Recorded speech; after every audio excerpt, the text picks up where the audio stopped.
Now, on 105.9 FM and streaming worldwide on the WMAL app. O'Connor and Company. 6:07. Good morning. Thanks for joining us here on the State of the Union Day, Tuesday, the 24th of February in your nation's capital. Coming up at 6:35, Grover Norquist, Americans for Tax Reform, will give us his preview of the SOTU. It's 7:35. Katie Gorka, chairwoman of the Republican Party. There's an election for the chair position there, and she wants to be reelected. 8:05, Dr. Matthew Spalding of Hillsdale, America's 250th. We'll talk about the history of the State of the Union and stuff. And then at 8:35, Susan Crabtree of Real Clear Politics had a bit of a dust-up with Governor Newsom's comms guy telling her to F off. Wow. I'm so excited for the more genteel, kinder, gentler politician. Bethany Mandel, good morning, Bethany, is here with us on this Tuesday morning. Good morning, Bethany. Good morning, Larry O'Connor. I have to say, on a personal level, like every single one of our guests today. Oh, you know what? Let me think. Same here. Yeah. Same here. Yeah. Yes, that's always fun to know. This whole thing with Gavin Newsom's comms director telling a reporter to F off, whenever we would raise that, or if I raise that and say, look at this, is outrageous, it's disgusting, the only response is, oh, but Trump does that sort of thing all the time. First of all, Trump doesn't necessarily do the kind of thing that they think he does, although, right. But I'll stipulate the point. He is from Queens. He is obnoxious. All New Yorkers are obnoxious. I get that. It's true. Although he's usually only obnoxious to people who are obnoxious to him. Generally speaking, right. He's pretty nice and kind as long as you're not a jerk to him. Then he won't be a jerk to you. Set that aside for a moment. Think about the argument they're making. We're just like Trump.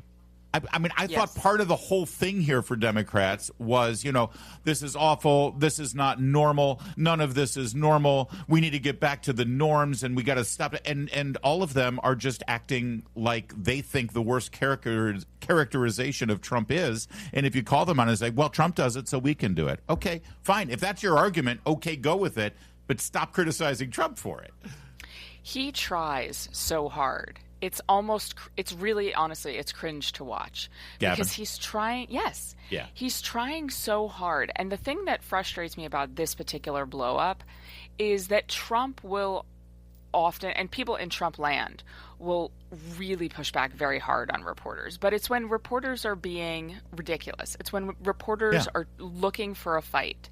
Susan Crabtree is not looking for a fight. She's asking a very basic journalistic question. That's right. And one that is very infrequently asked. You have asserted X. Can you provide proof? That's it. That's it. And that's not an unreasonable ask here. And this is something that Democrats are so unaccustomed to by the media. Like, I'm sorry, you're asking me to prove something that I asserted? Right. What? How dare you? How dare you? All right, we'll talk to Susan Crabtree about all that stuff coming up at 8:35. All right, yesterday at the White House, the Trump administration hosted an event for angel families. It's interesting. I was watching Mark Halperin's morning meeting yesterday, and Halperin was pointing out the fact that this is such a perfect example of the right-left divide in this country.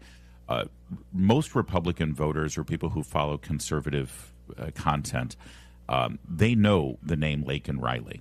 They know the name Rachel Morin. They know the name Javier Vega. People on the left, people at CNN, reporters, like journalists who cover politics, they might know Laken Riley's name because it became such a thing, mostly because Marjorie Taylor Greene forced Joe Biden to say it at one of his State of the Unions. She stood up and said, say her name, Laken Riley, and then Joe Biden messed up her name. But most people don't. If you said, who's Rachel Morin to Jake Tapper or his producers, I bet most of them wouldn't be able to answer that question. But, of course, Rachel Morin is the mother in Maryland who was attacked on a jogging trail, sexually assaulted and murdered by a criminal illegal alien. Same thing that happened to Laken Riley. A whole lot of women in this country are attacked and assaulted and murdered by men who are not supposed to be in this country. And you would think that women's groups would be out there speaking on their behalf, Bethany. You would think. And this is my frustration with so much of the concern over ICE is that it's one-sided. And it should not be Republican coded to care that young women were killed. It shouldn't. That's right. I don't get it, but they have decided that caring about Laken Riley is problematic, and they put their hands over their ears and put their fingers in, and they say la la la la la whenever anyone says anything about violence perpetrated by people who are already committing a crime. That's right. The best they can muster is well. There's more violence committed by citizens in this country. That's the best they can do. So speaking of putting your fingers in your ears and saying la la la, that's what CNN and MS Now did yesterday. Fox News covered this live. Here's what it sounded like. We'll start with Allison Phillips, the mother of Laken Riley. Cut 5. I think that a lot of people feel like that President Trump is maybe different than the version I've gotten to know. And I just can't thank you enough. You have said from the beginning, literally the day after this happened, that you would not forget about Laken. You weren't president at that time, and you have not forgotten. You have fought a fight that most people would not want to have to fight. Most people wouldn't. They would just say it's just easier not to do this. And President Trump you are doing a thankless job that most people just wouldn't do. And I just can't thank you enough. There are just not enough words to say. Because if you lived the nightmare that we have lived, you understand the importance of the job that he's doing and securing our nation and fighting for our families. Because this could be any family. This happened to my family. This could be any one of your families. Wow, that's hard to listen to. Yeah, it is. Actually, let's hear a little bit more from Ms. Phillips. Laken was the most responsible, hardworking, kind, selfless,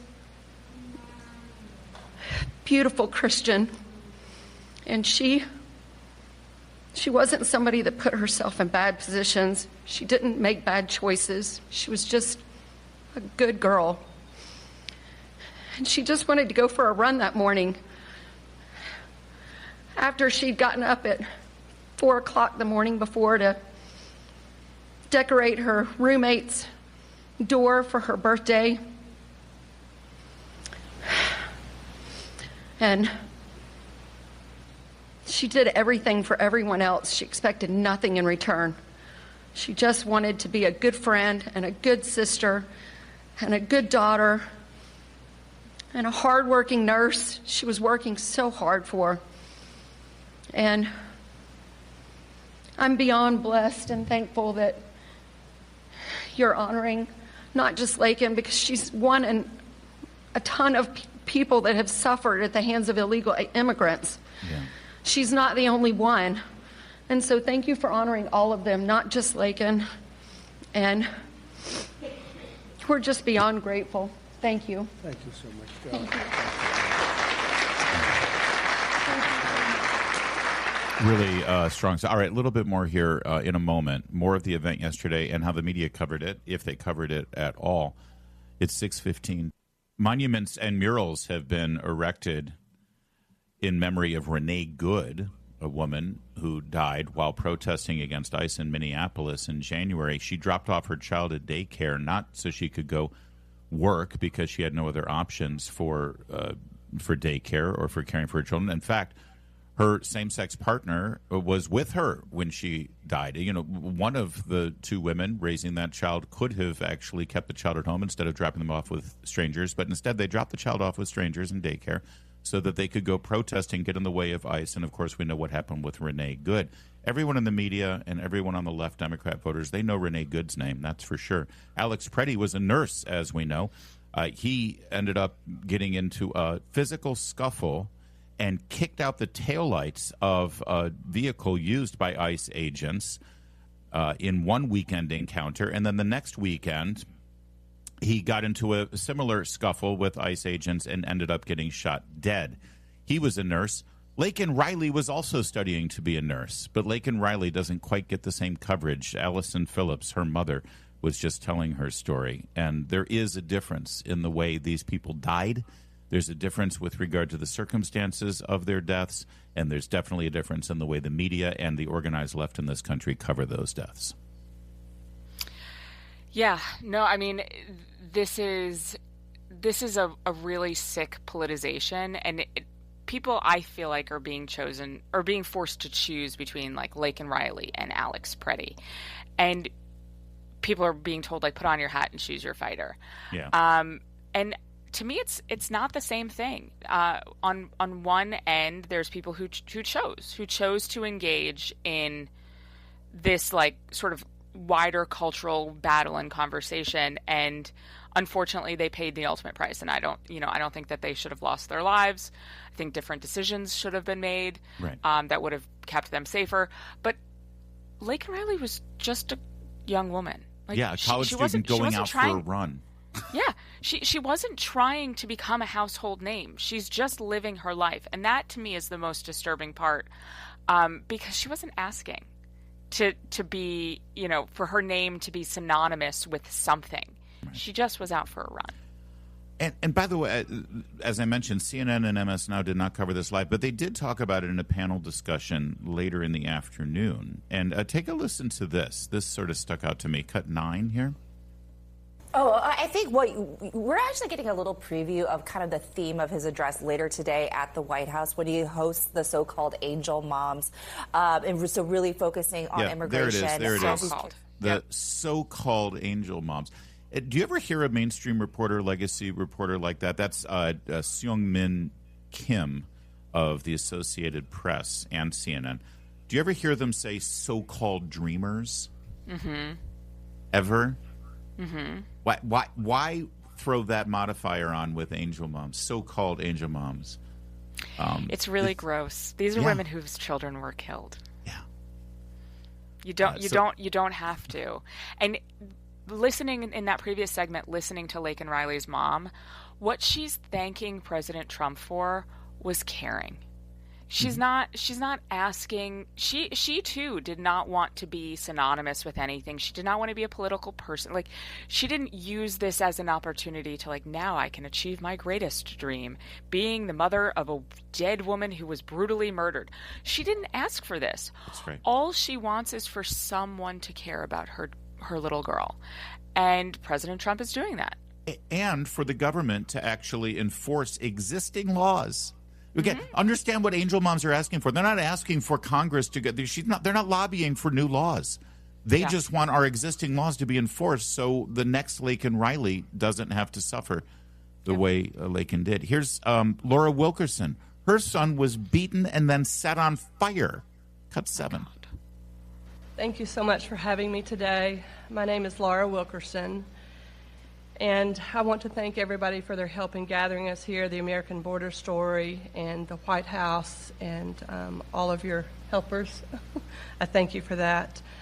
I met a man about 11 years ago who was running for office, and he sat with us a couple of days, and he watched as the tears rolled down my face as I told him the story of how our youngest son Joshua was brutally beaten, tortured, strangled to death, and his body set on fire. Oh, God. The man next to me was President Trump. He never, ever looked away from my pain. He looked me straight in the eye, and he said, "I will never forget the story of your sweet son. Yeah. And I will never give up fighting." And he hasn't given up fighting despite the attacks that he gets. I keep hearing that Donald Trump is not good at the empathy thing, that he doesn't do the I feel your pain thing. He doesn't fake it, that's for sure. But I hear stories from people like that, and it tells me that he's pretty empathetic, actually, on issues that matter. On issues that matter. And that's, again, like, she speaks to exactly what I was just saying. Yeah. All she wants is for someone to sit with her and feel her pain. And I truly believe that if Gavin Newsom did the same thing, if he sat down with her and showed her the same amount of empathy, she'd be saying this about him too. The fact that Democrats are refusing to engage with this, unfortunately, kind of large constituency of people says something about them. Yeah. Their empathy, their political activity, their advocacy, their passion, their funding, and their organizing is all geared toward one part of this story, and it ultimately serves to protect the people who set that young woman's son on fire. It's 6:23. Now on 105.9 FM and streaming worldwide on the WMAL app. O'Connor and Company. It is 6:37 on this State of the Union Day. Good morning. Thanks for joining us in your nation's capital. It's O'Connor and Company. Coming up at 7:35, Katie Gorka, who is running for re-election as the chair of the Fairfax County Republican Party. 8:05 brings us Dr. Matthew Spalding of Hillsdale, talk about America's 250 and the revolution. 8:35 brings us Susan Crabtree, who is told to F off by Gavin Newsom's comms director. There you go. His name's Izzy, by the way. That's a charming name. It's Larry O'Connor alongside Bethany Mandel. Good morning, Bethany. Good morning, Larry O'Connor. What a pleasure to be here with you on this beautiful Tuesday morning. Well, and it's even more of a pleasure to bring in the gentleman, Grover Norquist, president of Americans for Tax Reform. And he is a gentleman, and he will give us his very knowledgeable and wise preview of the State of the Union. Good morning, Grover. Good morning. Good to be with you, Bethany, Larry. You've seen a thing or two in your day on the States of the Union, and there's always big-time legislative proposals that are meant to make one side of the room leap to their feet and the other side sit on their hands. And from the perspective of a man who would like tax reform, what would you like to hear from the president tonight? Well, I think I would like him to tell a little bit about what he did already, because the establishment press doesn't always repeat very frequently what he has accomplished. The big, beautiful bill kept tax rates down for every single American. There was going to be a $4 trillion tax increase. He stopped that. The Trump accounts, which I don't think get as much attention as they need to, where every child under 18, their parents can set up an account for them. They can put $5,000 in there. The company that hires them can put money into it, sort of as part of their compensation in this way that the government pays for a pension, and the government, but your employer pays not just your salary, but your benefits. And one of the benefits could be that they put $1,000 or match what you're putting in for your child. The U.S. government, for 4 years, if you have a child born last year or the next 3 years, will put $1,000 in to get it started. But this is really an opportunity for an entire everybody under 18 and going out into the future to begin to save for their future. And I think it'll change the nature of the electorate. When 10 and 12-year-olds and 15-year-olds are talking about having several $1,000s in their bank account and they watch the stock market every day, that's going to be a different electorate than the ones who think that business doesn't matter and the economy overall doesn't matter. Yeah, absolutely. So I am wondering if the president is, I think that you're right. I think that he should take this as a victory lap and talk about all of these incredible things that he's accomplished, because he has the stage, and he certainly doesn't get reported enough. Yeah. But do you think that he's gonna go at the tariffs decision from the Supreme Court that was just announced, or is he gonna sort of leave that alone? Okay. I think he should leave it alone. I think he'll go after it. It is not in his DNA to let that pass. But it is spilled milk, and it's what it was. He set up some tariffs. I'm not a big fan of tariffs, but he did negotiate some better deals in the past, and that is something he should probably take some credit for. Speak to what that is. But moving forward, the most important thing for the economy probably was something he did already, which was expensing, where the government does not tax a business, your employer, when they buy a new computer to make you more efficient and effective, or a better truck, or build a new factory. All of these things used to be taxable events, which discourage job creation and discourage making people more productive and higher wages. And I'd frame it in affordability, since Our friends on the left like to talk about that. Yeah. How about this to start with? A tax cut is a pay increase. Everyone got a pay increase because of the Republican tax cut. What does that mean? It means you walk into a store, everything in that store is more affordable because you have more take-home pay. Now, tax increase, which is what the nice people of Virginia are going to get hard and rather roughly, because they elected somebody who's going to raise taxes. Tax increases are pay cuts. A tax increase is a pay cut. When you walk into that store, everything in that store is less affordable to you because Fatburger is raising your taxes. Yeah. No, listen, I get it, and I do like the idea. I don't like planting the seed that, we work for the government.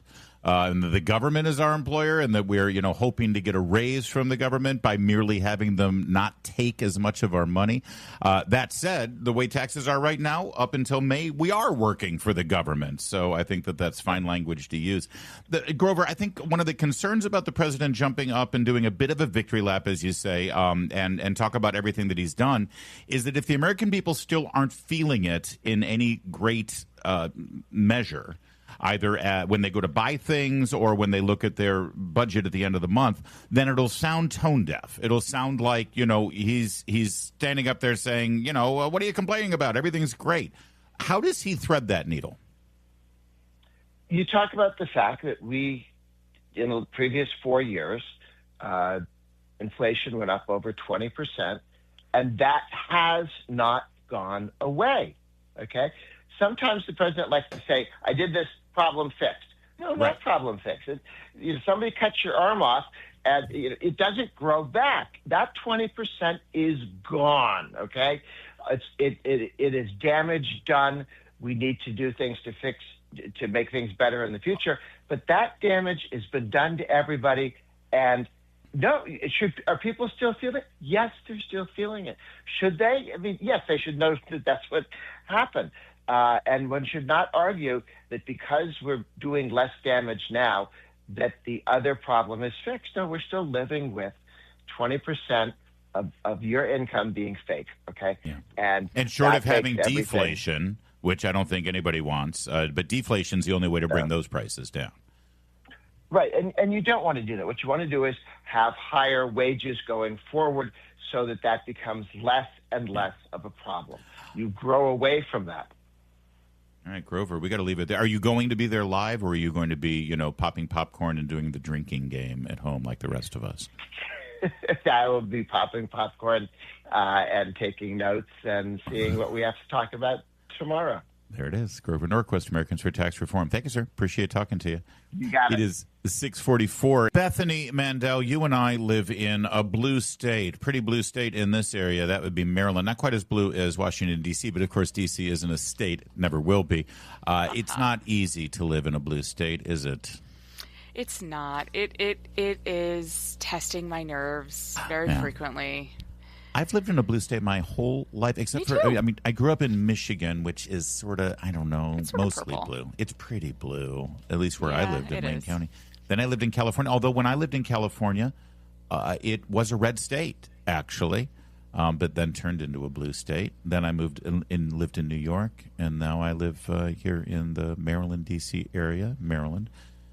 It's not fun to be surrounded by people who not only disagree with you politically, but think you're a monster because of your political beliefs.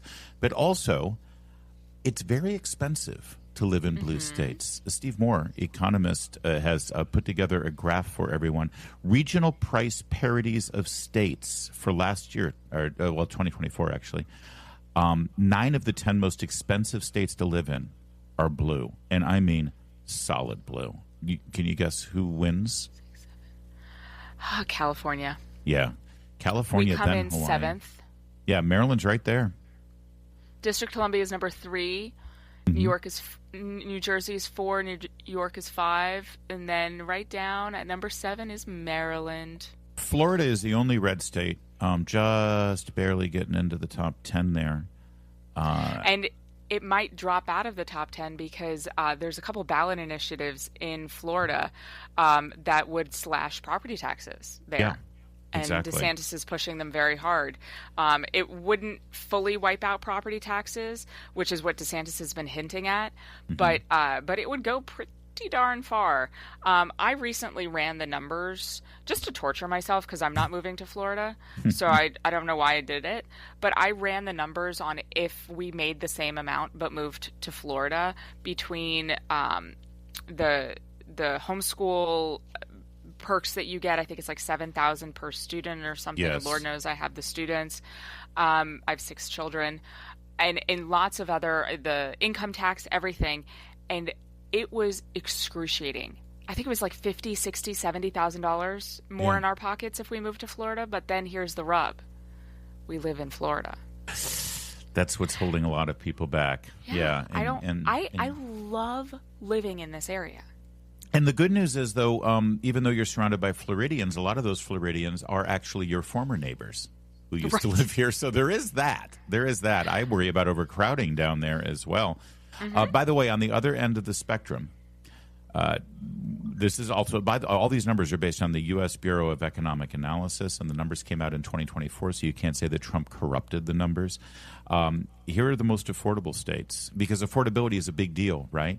You know, the people who are preaching affordability right now are all the people who are running those very states that are right now unaffordable. If you want affordability, Arkansas, Mississippi, Iowa, Oklahoma, Louisiana, South Dakota, Alabama. I'll stop when I get to a state run by Democrats. North Dakota, West Virginia, Kansas, Nebraska, Kentucky, Missouri, Tennessee, New Mexico. There it is. That's the first one. And that's what, does that really count? 15 states up.